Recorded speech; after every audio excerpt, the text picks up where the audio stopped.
Hello student, यहाँ पे question है a ring with a uniform charge distribution with a total charge capital Q and radius capital R is placed in a YZ plane with its center at the origin. Then which of the following are is or are correct about this situation? कौन से plane पे रखा है? YZ plane पे। ठीक है, तो मैंने कुछ ऐसा डायग्राम ले लिया है ना, चलेगा। चलिए इस एक्सिस को मैं चलो थोड़ा Y ले लेता हूँ, इस एक्सिस को मैं Z ले लेता हूँ और इस एक्सिस को मैं X ले लेता हूँ, चलेगा। ठीक है, अब इस पर टोटल चार्ज कितना है Q और रेडियस कितना है R। ठीक है, और इस पर कौन सा चार्ज होगा? Obviously positive charge for example हम कंसीडर कर लेते हैं, है ना। यूनिफॉर्मली डिस्ट्रीब्यूटेड है ना। टोटल चार्ज कितना डिस्ट्रीब्यूटेड है? कैपिटल Q, वो भी यूनिफॉर्मली डिस्ट्रीब्यूटेड है। ठीक है, अब बात आती है कि ऑप्शन देखने, the field at the origin is zero. पहला पार्ट है part A, the field at the origin is zero. तो आप इसको ऐसे समझो ना कि एक रिंग है ना, रिंग पे यूनिफॉर्मली डिस्ट्रीब्यूटेड चार्ज है, यानी यहाँ पे अगर एक चार्ज है तो यहाँ पे एक चार्ज है, यहाँ पे जितना छोटा सा चार्ज है तो यहाँ पे भी उतना ही चार्ज है, यहाँ पे जितना चार्ज है यहाँ पे भी उतना है। तो डायमेट्रिकली अपोजिट चार्जेस हैं यहाँ पे, है ना। बात क्लियर है? डायमेट्रिकली अपोजिट सेम चार्ज है यहाँ पे। तो इस केस में मैं दो पकड़ता हूँ, ये वाला पॉजिटिव पकड़ता हूँ और ये वाला पॉजिटिव। ठीक है, अगर और देखो सिर्फ पॉजिटिव कोई चार्ज नहीं होता, तो मैं मान लेता हूँ कि वहाँ पे प्लस क्यू कोई चार्ज है ना, और यहाँ पे भी प्लस क्यू कोई चार्ज है। तो दोनों की जो फील्ड आएगी वो इक्वल एंड अपोजिट आएगी, है ना। और दोनों चार्जेस का सेंटर से जो डिस्टेंस होगा वो कैपिटल आर ही है। तो यानी कि फील्ड सेम मैग्नीट्यूड की बनेगी और अपोजिट बनेगी डायरेक्शन में, तो वो कैंसिल आउट हो जाएंगी। तो हम कह सकते हैं कि नेट फील्ड जो सेंटर पे आएगी यहाँ पे जो नेट फील्ड आएगी वो क्या आएगी? वो जीरो आने वाली है ना। तो नेट इलेक्ट्रिक फील्ड जो आएगी वो जीरो आएगी सेंटर पे। तो जो ए ऑप्शन है वो एकदम करेक्ट है, कोई डाउट नहीं है इसके अंदर। अब इन्होंने बोला potential at the origin is इतनी होगी, तो उसको मैं यहां समझते हैं। पार्ट बी को हम यहां समझने की कोशिश करते हैं कि इस तरीके से रेडियस आर ले लिया, ठीक है, चार्ज क्यू ले लिया पूरा, ठीक है, चार्ज क्यू ले लिया पूरा। अब मैं छोटा सा चार्ज एलिमेंट लेता हूं डी क्यू, छोटा सा चार्ज एलिमेंट यहां पे लेता हूं डी क्यू। उसके कारण जो सेंटर पे पोटेंशियल बनेगी, छोटी सी पोटेंशियल बनेगी डीवी, वो कितनी होगी? वो होगी 1/4πε0 डी क्यू अपॉन सेपरेशन कितना है आर, है ना। और इसी तरीके से बाकी सबका भी समेशन होगा, है ना। सिंपल एल्जेब्रिक समेशन भी हम कर सकते हैं या हम इंटीग्रेट कर सकते हैं। तो ये हो जाएगा 0 से v, हो जाएगा 0 से कैपिटल Q, तो आ जाएगा v equal to 1/4πε0 capital Q upon R. तो यही आंसर आपका बी ऑप्शन भी दिया है, तो बी ऑप्शन भी आपका करेक्ट है। ठीक है, बी ऑप्शन भी आ रहा है जो आपका वो करेक्ट आ रहा है।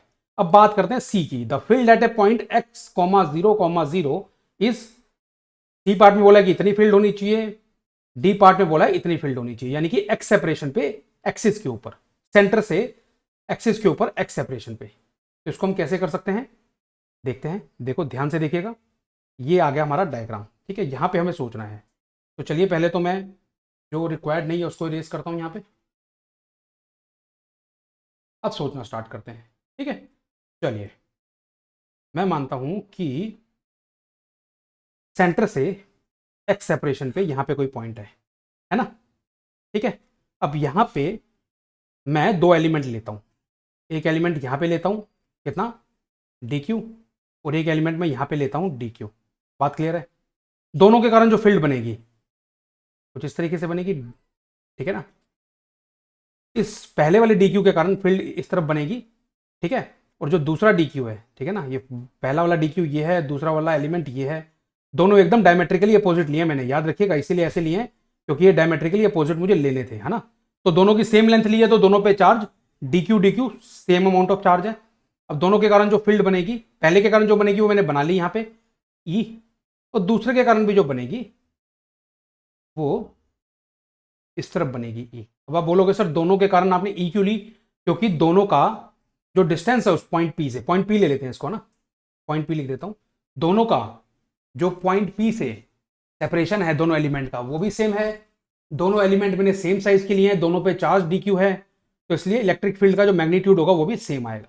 और ऑब्वियसली पॉजिटिव लिया मैंने चार्जेस, है ना, तो अवे आएगा। ये बात क्लियर है? ठीक है, अब देखो ये आर है है ना, ये x है, तो ये कितना हो जाएगा under root X square plus R square. ये बात क्लियर है? ठीक है, कोई डाउट तो नहीं?